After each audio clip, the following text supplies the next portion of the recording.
是你们的老黄，我又回来喽！哇，现在10点钟了，太阳出来了。今天的话要准备出发了，在这个废弃房里面呢，住了2个晚上，等那个国道上面的冰化嘛，现在基本上已经化完了，今天就可以出发了。昨天的话也没太视频断更了，今天就接上吧。刚才烧了一点火来烤，暖和多了。准备出去接点水，洗漱一下。这个自行车的话，我就放在这里了，然后把钥匙放在这个缝隙里面吧。好吧，等待有缘人来取。开玩笑的，这次的话我一定不会走去年的覆辙。看一下外面什么情况，雪已经化了，看一下。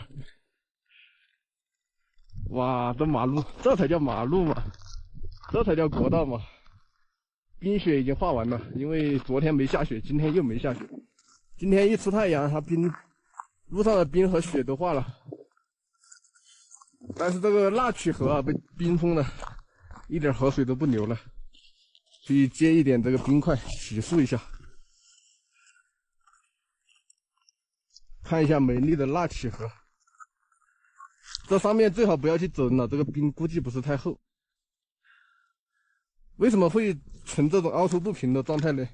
因为它在流水的时候就结冰了，所以说就会出现这种浪花形状。看一下，一直流到腊雪寺里面的，搞点冰块，这个吧。这个来洗漱应该没问题。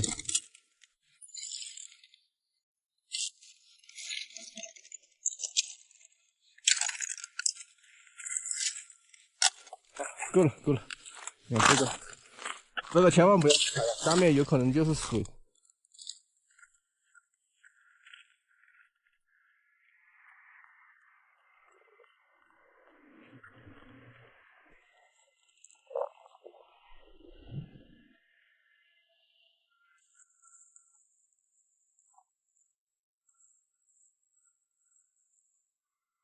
收拾好东西，现在已经11点半了。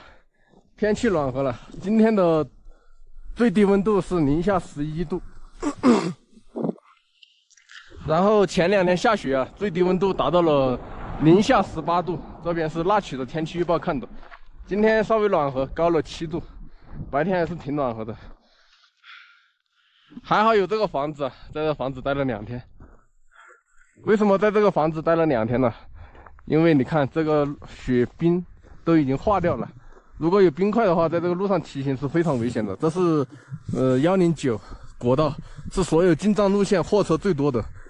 如果一旦打滑在这个中间，后面的车它是很难刹得住的，急刹，因为有冰，所以说就很容易出现安全事故。所以说就在这里苟了2天，等冰化了再走。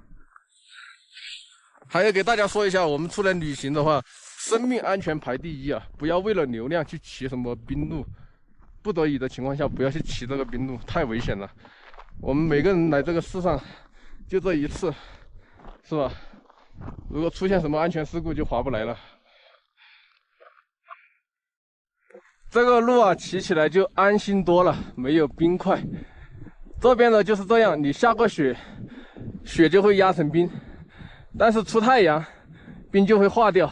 这是我问了那个茶馆的老板，他说就是这样，所以说就等了2天，安安全全的骑行、旅行，平平安安的回家。我们拍视频也要传递一个正确的一个旅行的方法，是吧？生命至上。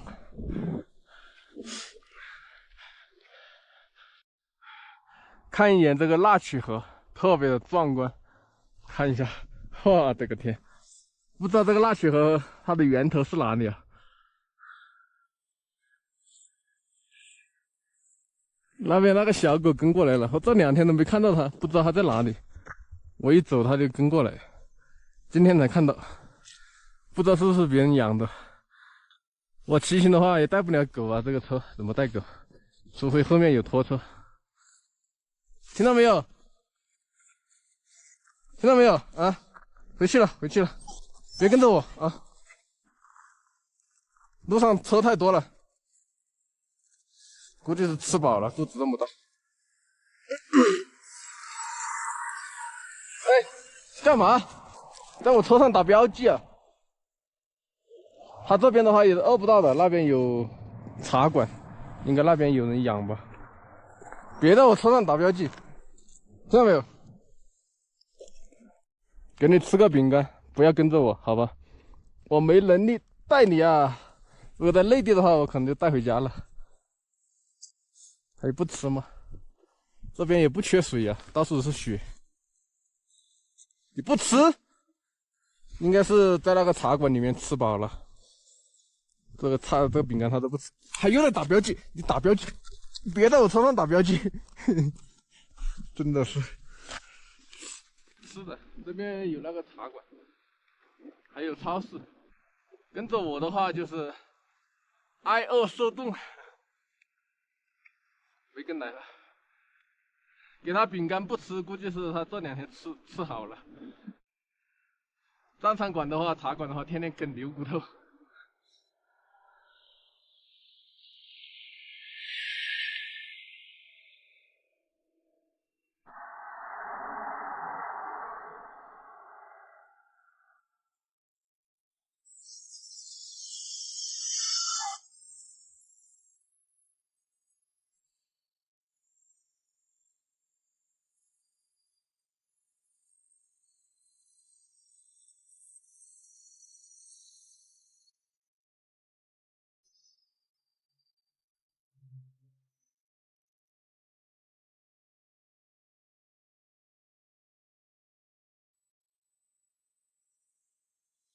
这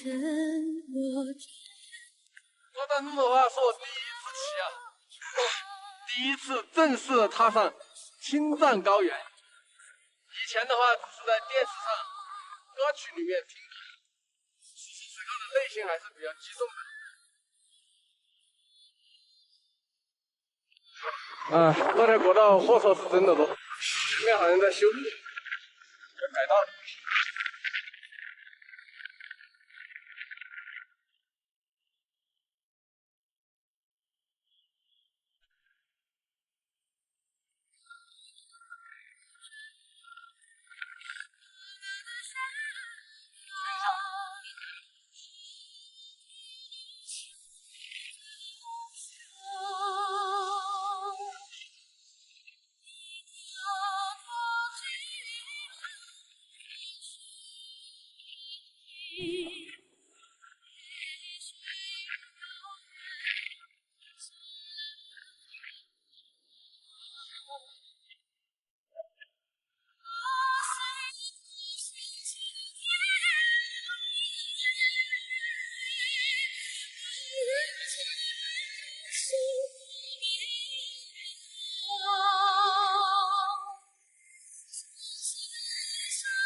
刚才的这个方向转了一个弯，直接顺风变逆风了。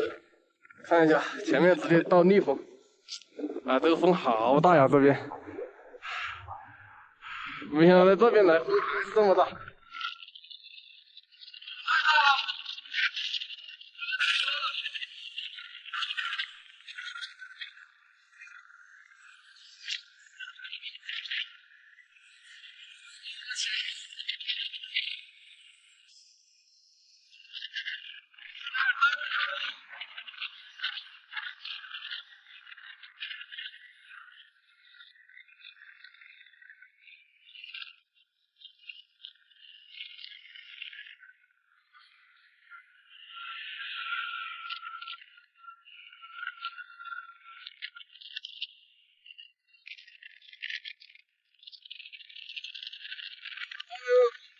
我一下红了，上面垂下来了，这边稍微少一点。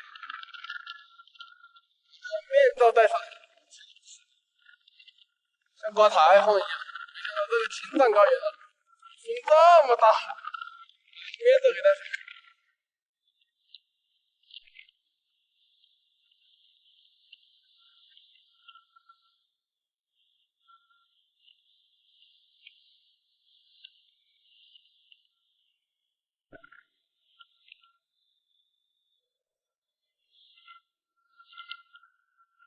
这个带上的话，就不用吹那个冷风了，这个脸。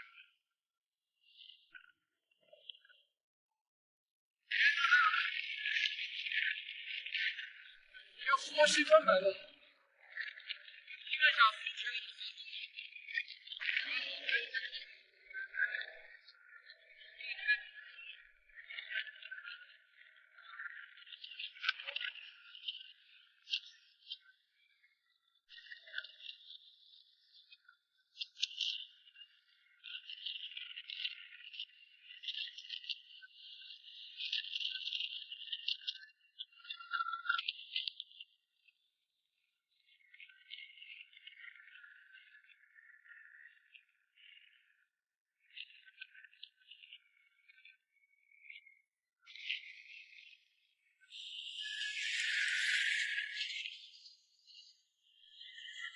现在下午5点半的，现在下午5点半，实在干不动了。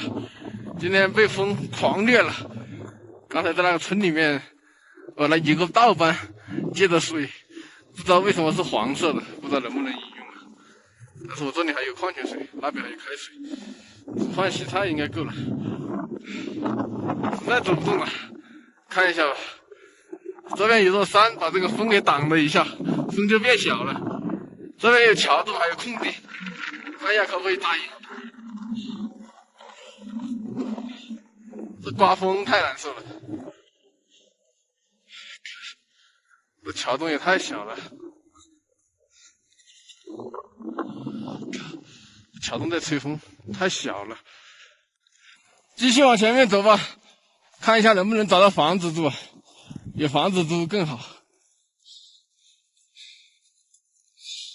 刚才风太大了，我的相机打不开机了，用手机拍一下风景。荒无人烟的地方，这真的是，哎，没有风了，这座山把风给挡住了，不知道前面还有没有这座山呢。看到一个房子，不知道是干嘛的。看一下废弃没有？看一下这里，彩绣，感觉没有废弃啊，看运气了。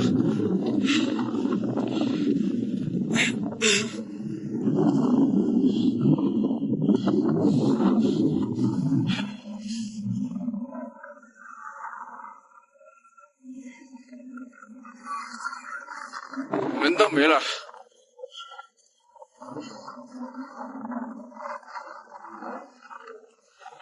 哎，废弃了呀，门都没了。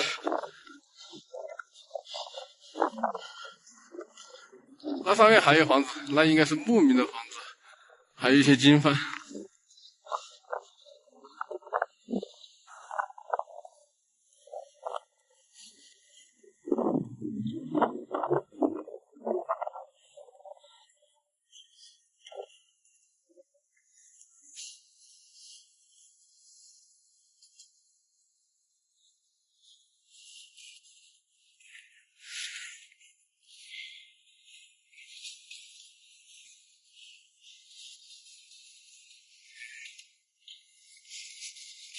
我靠，还有洗衣机。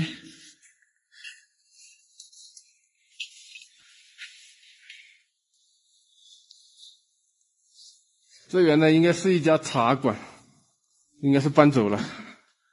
看一下吧，搬走了。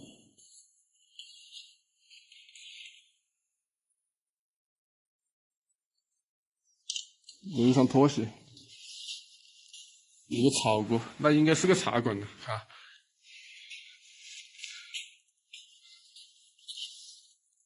什么都没有，空的。哇，这房子可以啊！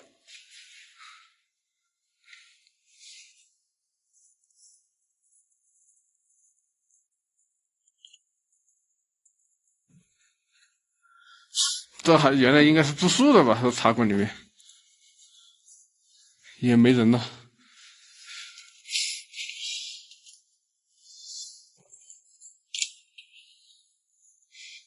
这边一样的，这应该是住宿的。我靠，免费的宾馆，不知道有没有电了，好脏啊上面。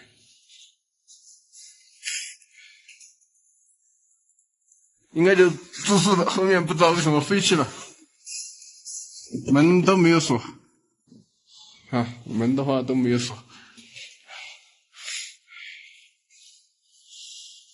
席梦思床垫，哈哈，啊，这里可以啊，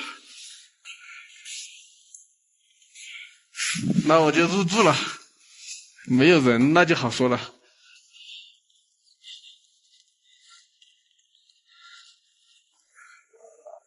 这个地方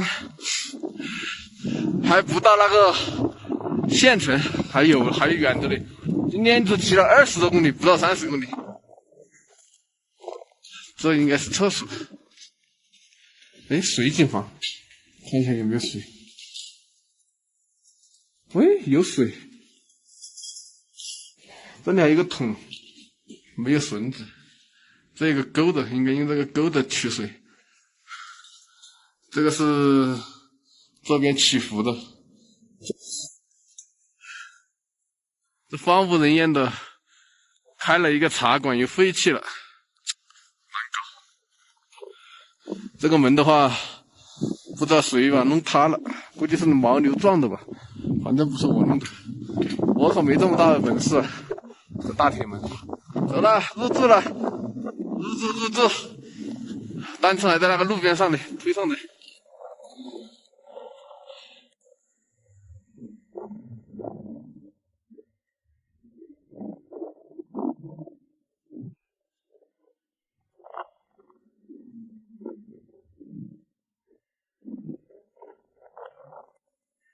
这是我这辈子找到的最豪华的废弃房，确实是废弃了，这个大门也没了，而且这边也没脚印，这边2个脚印都是我自己的，说明没有人进来。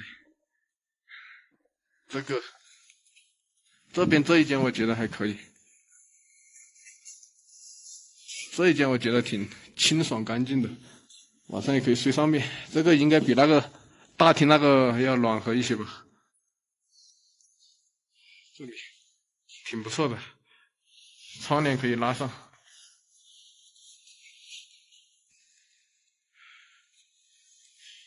住这一间好了，这一间小一点，暖和一点。那个大厅的话太大了，房子越大越冷，晚上零下10几度啊。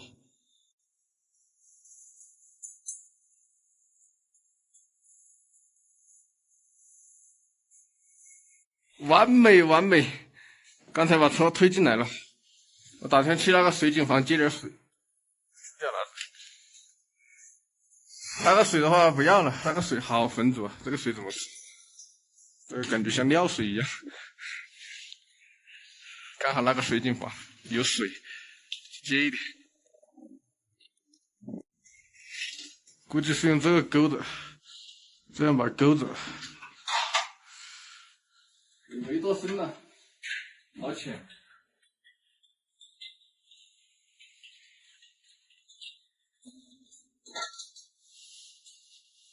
感觉用手不打。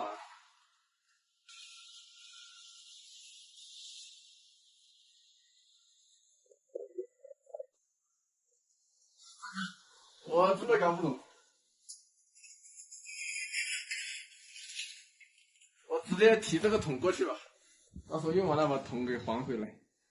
这个水比这个要清澈一点，这个用来洗脚，不要浪费水。这边水太宝贵了，晚上用来洗脚还行。这边的话，今天烧不了柴火，附近看了一下，没有柴火。今天的话就烧气罐好了。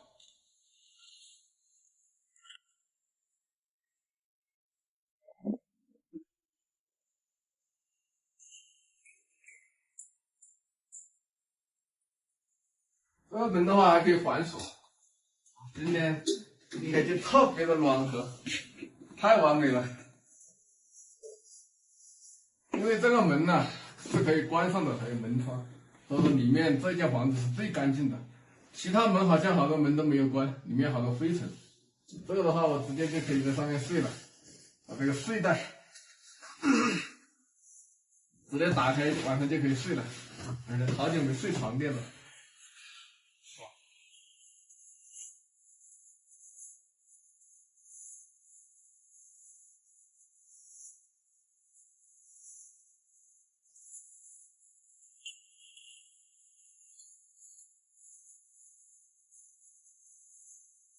大家觉得今天这个废弃房算几星级？今天这个水吧，管它干不干净了，不干不净，吃了没病。剩下的留着洗。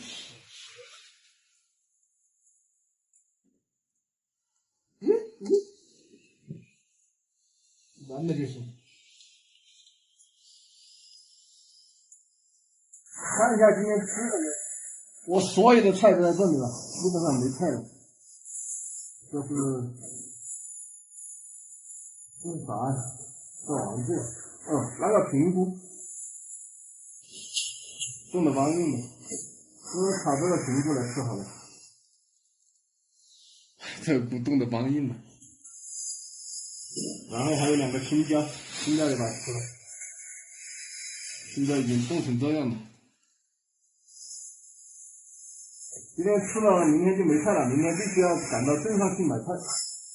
还有一点猪肉，上次煮的，一起就没了，也不放了。哎呦，怎么回事？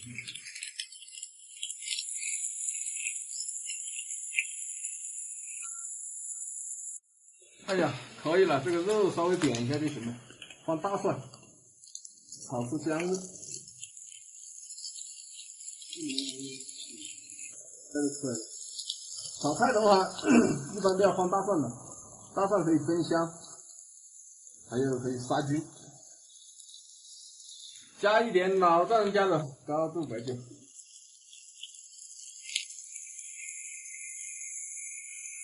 倒入平菇，把它炒熟。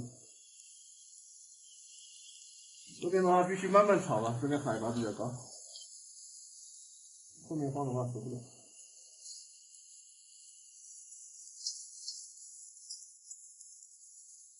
收味，来一点点酱油，今天吃清淡一点的，吃平菇的清香味。有点这个白糖，白糖是提鲜的，是一种调料。一般炒荤菜有肉类的都可以放一点，你放少一点，它就没有甜味，它就是提鲜的一部分。来点味精，让这个平菇更加的香。少了一点辣椒面。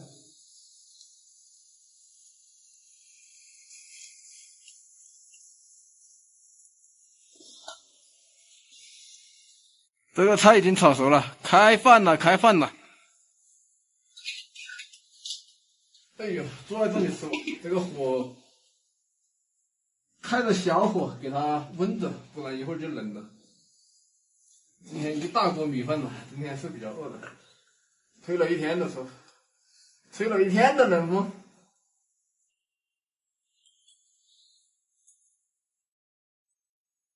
搞点米饭来吃。今天煮了2大碗，各吃。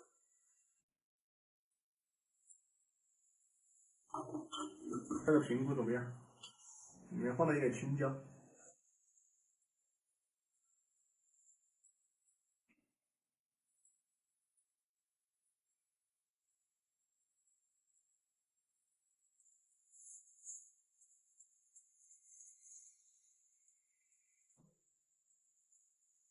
这个平菇冻过了，吃起来有点水，没那么新鲜了。不过口感的话还是软糯鲜香的。平菇味浓。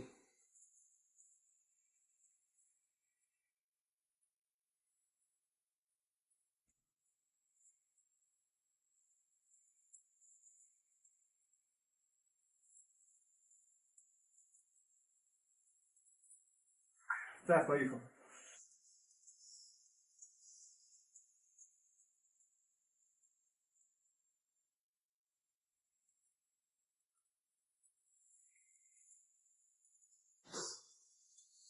这个位置我也不知道是哪里啊。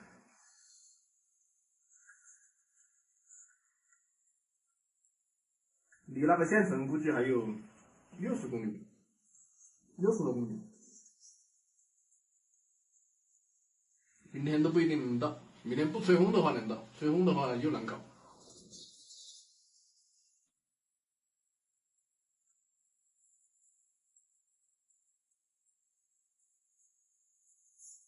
这边还没到镇上，前面有个镇叫扎人镇，明天可以那边去买东西。弹尽粮绝了，我只有米了，还有一把挂面，挂面是早饭吃的。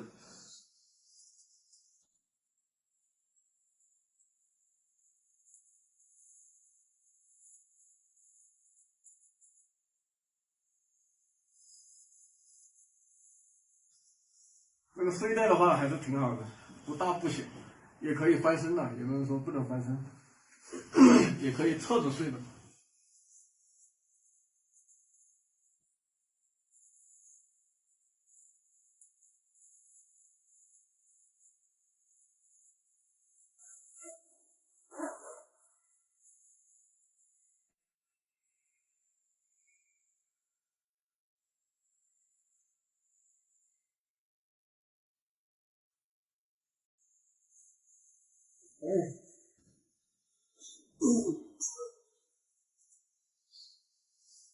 我是你们老黄，朋友，回来了不？哇，现在上午快9点钟了，今天打算早点出发，我会儿收拾一下东西，吃个早饭，吃个剩饭剩菜。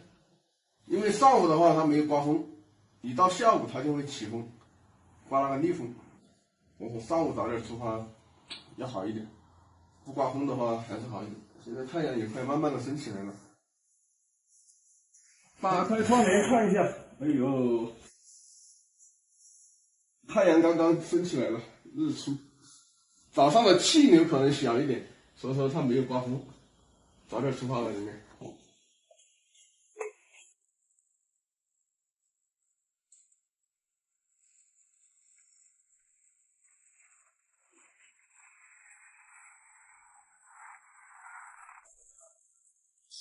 现在上午10点钟离开这里了。上午的话是没有吹风的，一到下午估计就要刮风。这起步都是上坡，这边到县城的话上坡比较多。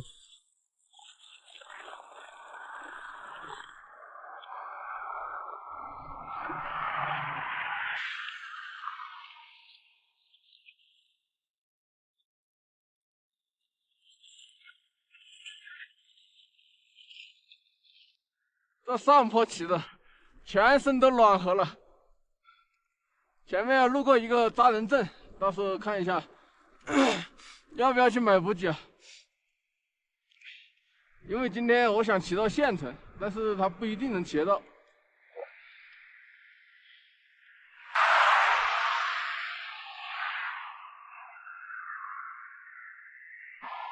有10几公里的上坡，这个上坡有时候能骑一下。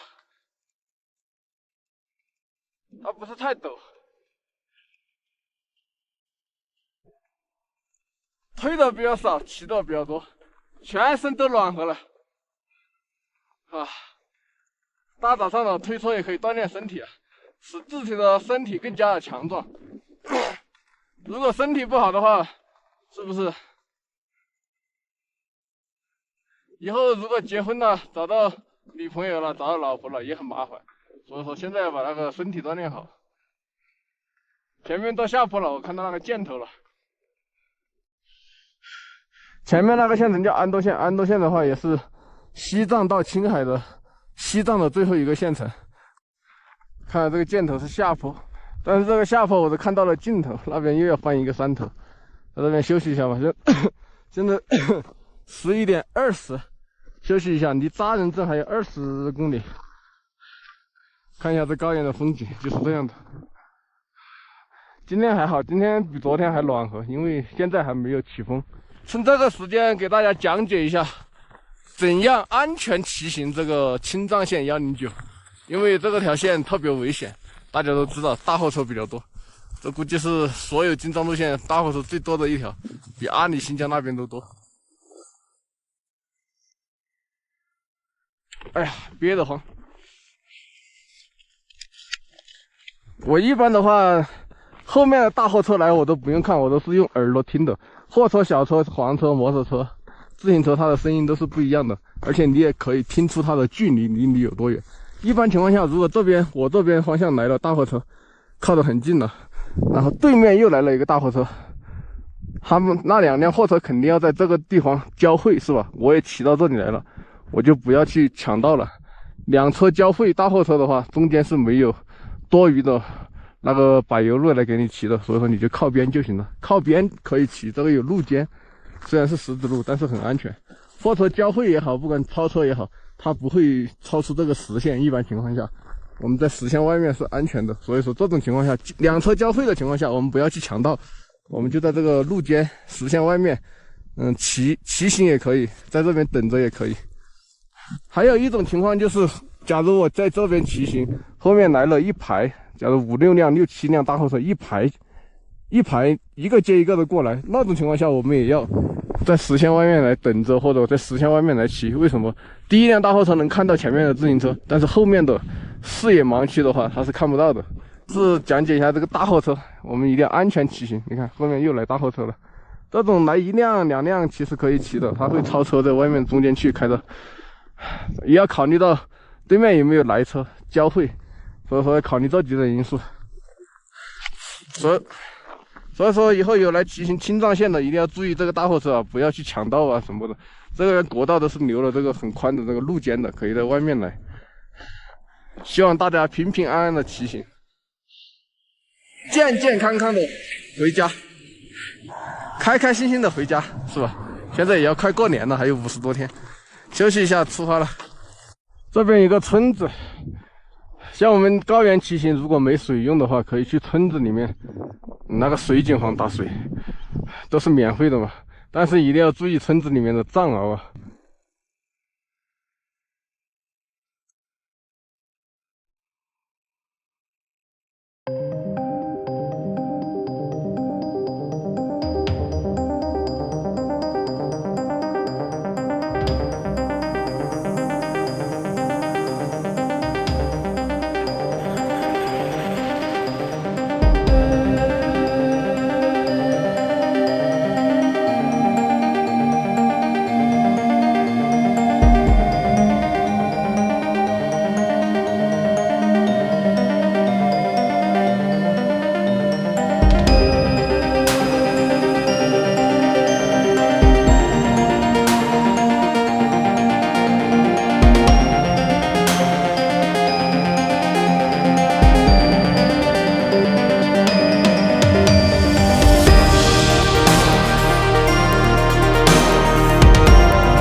下午1点多钟，又刮起了风，每天下午都要刮风。马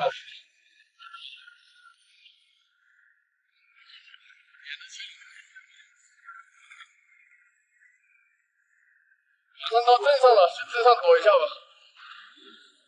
这刮风的话，骑不了。这刮风了就没必要骑，这个平路的话就。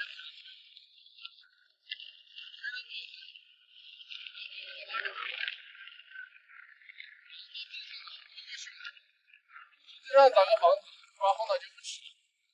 刮风骑行没有任何意义，1个小时最多骑个2、3次，没有意义。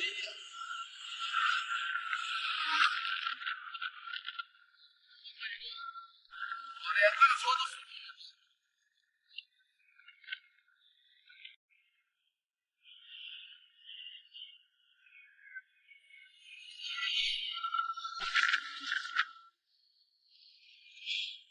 终于到这个镇上了，本来5、6分钟的事情，硬生生的推了1个多小时。至少扎人证，不知道能不能找到房子住。这个吹风的话，肯定走不了了。5分钟的事情搞了1个多小时，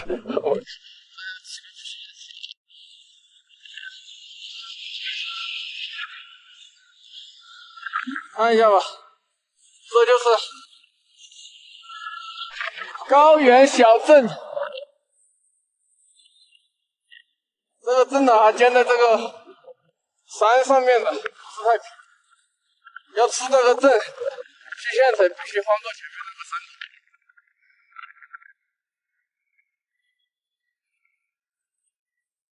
这里我看到一个茶水站，免费茶水点。哎，这可以，去喝点茶。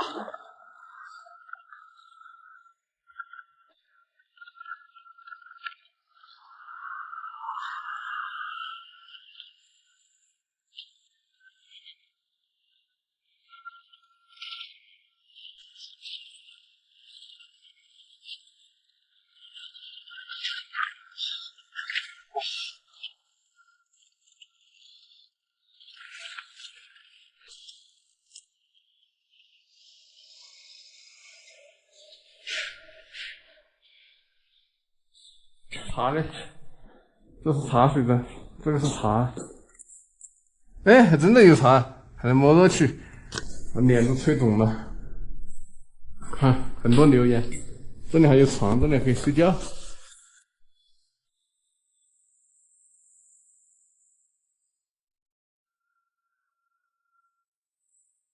这风吹的差点吹挂逼了，居然这里还有被子。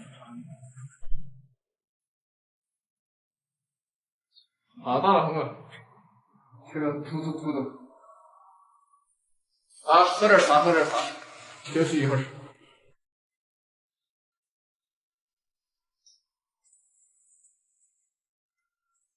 两壶都是满的，这就是开酒。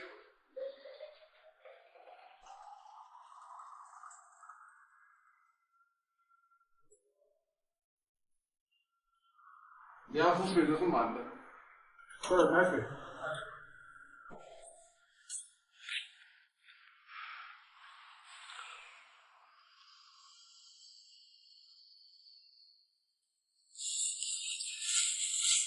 对。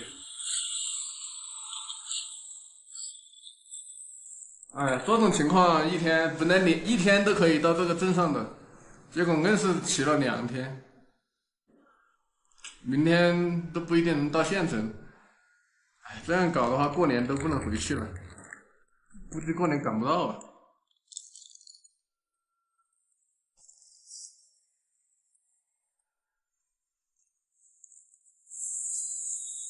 如果不刮风的话，这个路随便乱骑，骑个70、80公里一天都没问题。这刮风一天没办法，今天又只骑了30公里。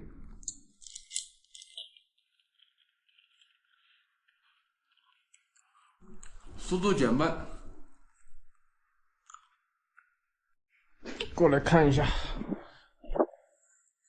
旁边是西藏公路，这个房子是黄色的，那应该就是这个西藏公路盗班建设的吧，给过路人员休息的一个地方，那边还有停车区。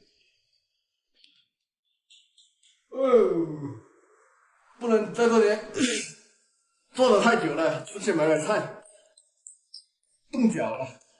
今天的下午的话是走不了了，风太大了。明天再出发吧，早上早点起来，早上不刮风。去买点菜，一点菜都没了。我现在都不想出去。看我的车还在那个房子外面呢。这边上厕所比较方便，这边有个公共厕所，应该就是旱厕。我刚才看了一下天气预报，明天还要刮1天，后天、大后天慢慢的就减弱了，下一周风力就减弱。刮的是西风，西边吹过来的，但是我是向北走的，所以说就是一个横风逆风。这边哪里有菜店了？这是一个停车区。菜店哇，那个正在那上面了，走这么远。现在走起来了，运动起来了，脚就没那么冷了。坐在那个房子里面，真的动手动脚的。啊，去那个镇，这个镇有点大呀。我从这边转过去吧，这边转过去的话，有房子可以挡一下风。反正街上也是没什么人。看天空中的云是这种，看一下，被风给吹散了，蓝天变成了白天。呀，旁边有房子挡住了，现在一点风都吹不到。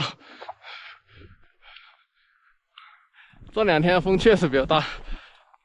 我想了一下，这个风应该是从那个藏北高原刮过来的，刮的一个横风。看前面是国道，这边有一些蔬菜店，在这里买吧，懒得走了。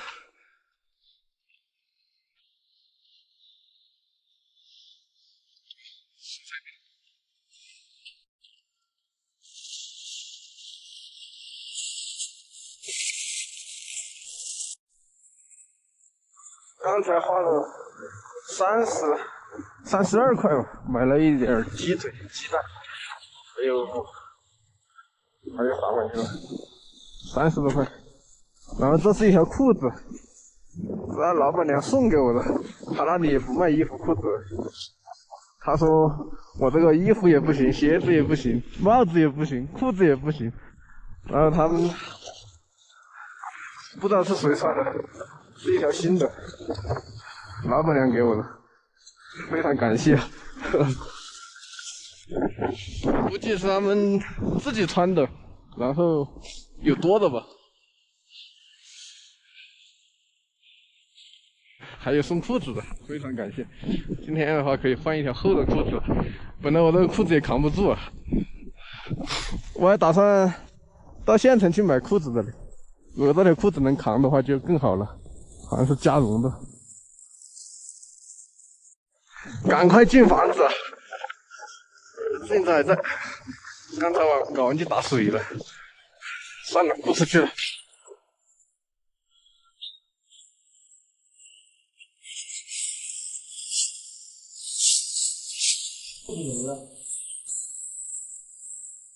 老板娘给我的，她说我浑身上下没有一件是扛动的，还给了我一件，好像是新的，但是这个也不好穿的，没裤腰带呀，这怎么穿？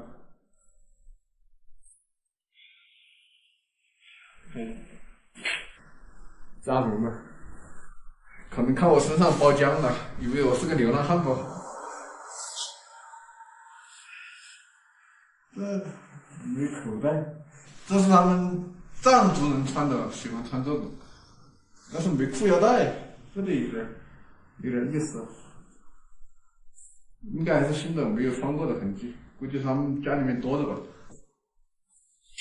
到时候把它穿上，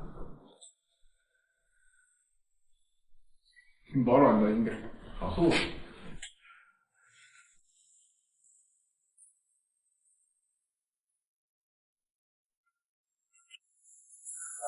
先把这个鸡蛋煮一下，好久没吃鸡蛋了，这是买了6个，全部煮了。应该有个土豆，这个土豆都有半斤。今天的主食就吃这个土豆。土豆的话也是可以当主食来吃的。我那里其实还有2餐的米，但是不想煮米饭了，吃点土豆也可以。把这个鸡腿啊，直接用这个水给焯一下水，来点这个大葱给去个腥味，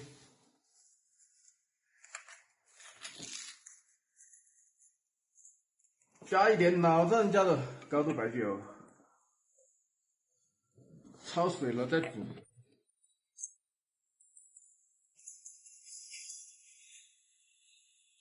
咦，可以啊。还不错。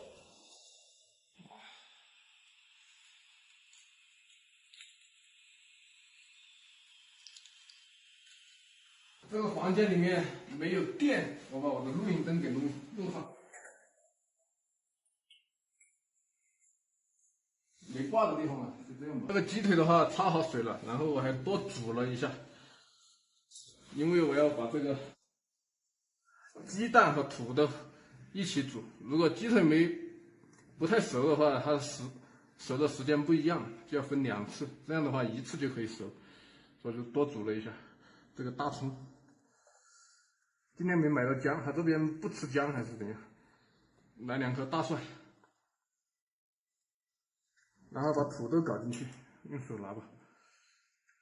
1个土豆刚好够了，多的话高压锅装不下。来几颗这个冰糖，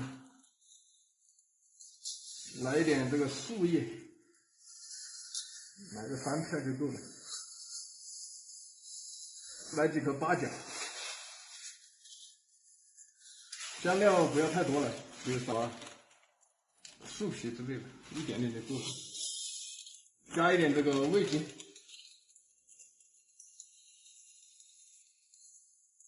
盐，这个盐也快吃完了，上色用的。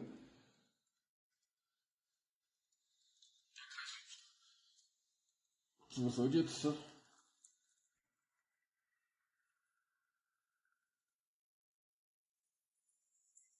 然后吃个几只。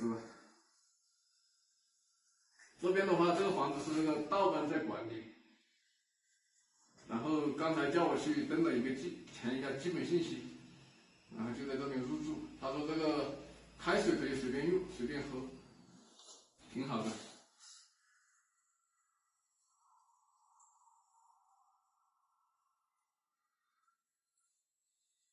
好久没吃水果了，吃一点。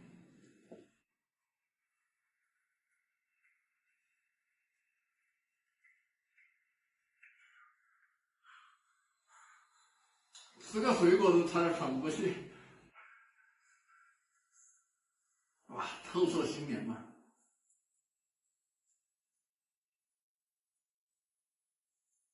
这个菜已经煮好了，看一下怎么样。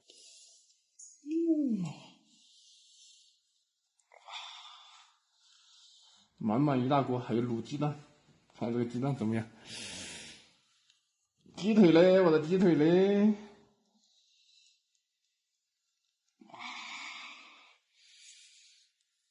哇，这鸡腿还可以啊！哇，吃点热乎的，爽得很。哇，这土豆压烂了，尝一下。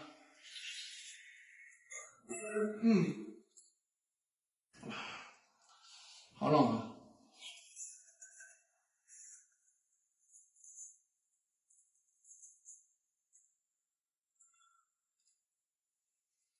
这土豆的话就是主食啊，今天的，好软糯啊！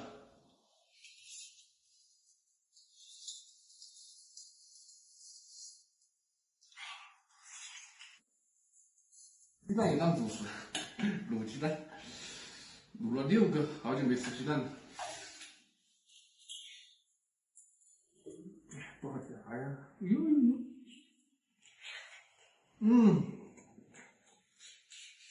加点汁水。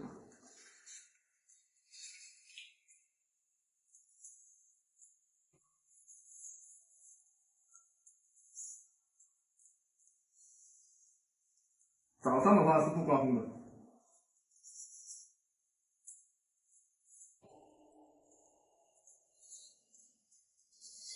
光吃肉怎么行呢？来一个大。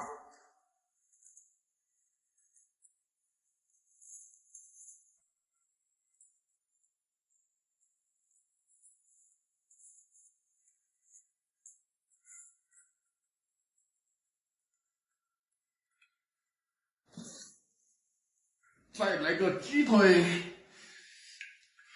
看一下这大鸡腿，特别有食欲。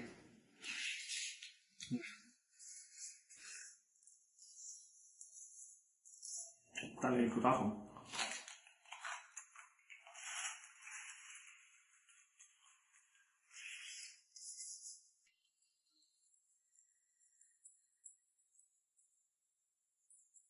本来想买4个鸡腿，怕煮不下。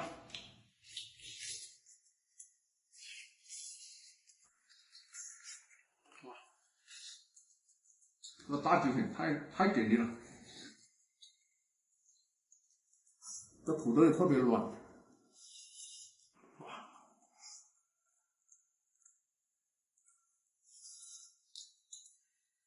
因为天气太冷了，这样煮来这样汤汤水水的，而且这个汤还明天可以煮早饭、煮面条，吃的更暖和。炒菜的话一会儿就冷了。